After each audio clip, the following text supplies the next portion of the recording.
profile this piece of cane. So the cane needs to be centered on the barrel, both from end to end and also left to right. So just eyeballing it like this helps me get it set up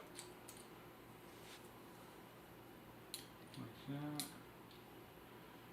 And it's important to make sure there's no cane shavings sitting on top of these bars, because that'll raise your cane barrel and make your profile thinner actually. So while you're profiling, just pay attention when you flip it that nothing gets in there.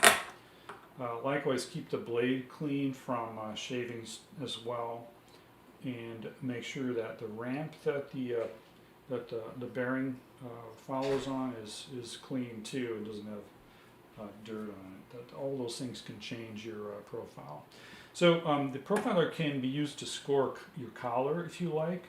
So if you put it all the way to the end and just rotate the cane barrel underneath, you can get a little score mark there for getting your collar lined up. That might help you get a little better start to your cut. There's two techniques to use when you profile. One is a stripping cut, where you put a lot of pressure on the cane barrel with the blade and try to strip off the bark. So that's what we do first. Generally, it's best to start in the center with your cut and move to the side, go back to the center and move to the side. This is especially true if you have a double barrel profiler or a profiler that puts a thinner cut on the sides than it does in the center, because there will be a little torque that the blade will put on it, and it can actually slightly move when it gets very thin, especially slightly move it in one direction or another, and your spine may be off as a result. So I always like to start in the center and press down and then push all the way to the end like that, and then move it, make sure my cut is overlapping the previous cut like that, and then finish on the side, and then go back to the center, do another cut like that. And I missed a spot there, so I'm going to be sure to get that there, and then flip it over.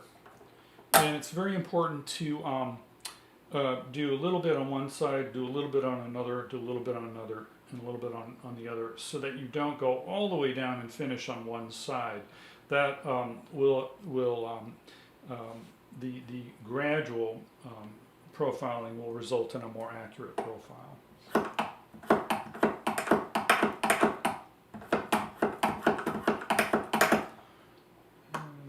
There. So now the bark is off, and if you do any stripping like this, be very careful that you don't pull the strip all the way into the other side of the blade. That can result in a profile that's too thin as well.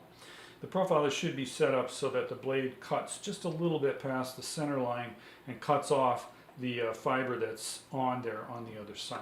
So if I flip this over, some of these should come off.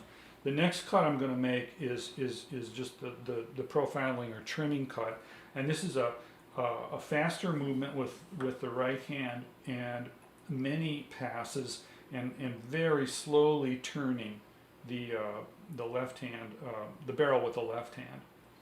Okay, you need to go gradually here, and remember that the profiler blade is actually a scraper. It's not a cutter, so you're not going to like cut all the way down to the lowest level for your profile with one pass.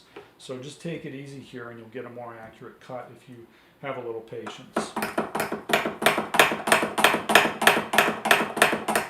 I'm also slightly lifting up the carriage each time, so I don't drag the blade back like that. That can, over time, that can dull the blade.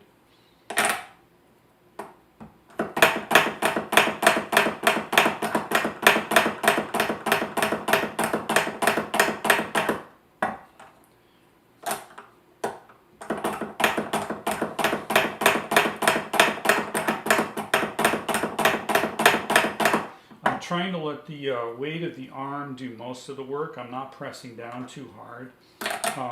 The strips that I've set my cut to are about maybe 7 or 8 thousandths of an inch So I'm not taking off hefty amounts of cane here, so you don't need a lot of pressure at this point.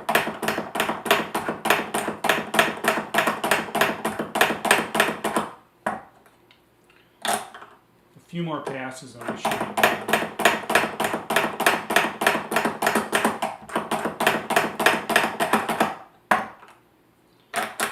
Always remove cane from the blade area before starting.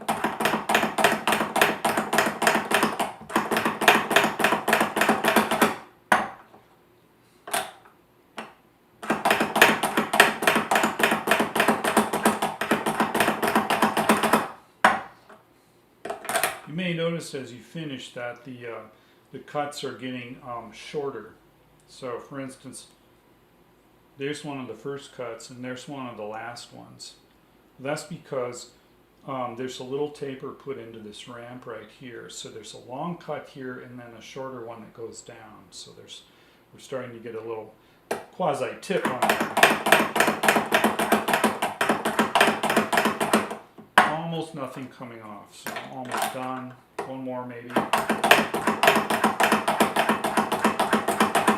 That's going to be good. So we're done. Now you can, at this point, if you want, if your barrel has a center line marked, you can put a scoring knife there, hold it in place, and then just turn it like that and score your center mark. Or you can do that on an easel. It's up to you. You can also do a little bit of finishing on this with your file or with your knife if you like, on the collars. I choose not to at this point, but that's an option for people if they want.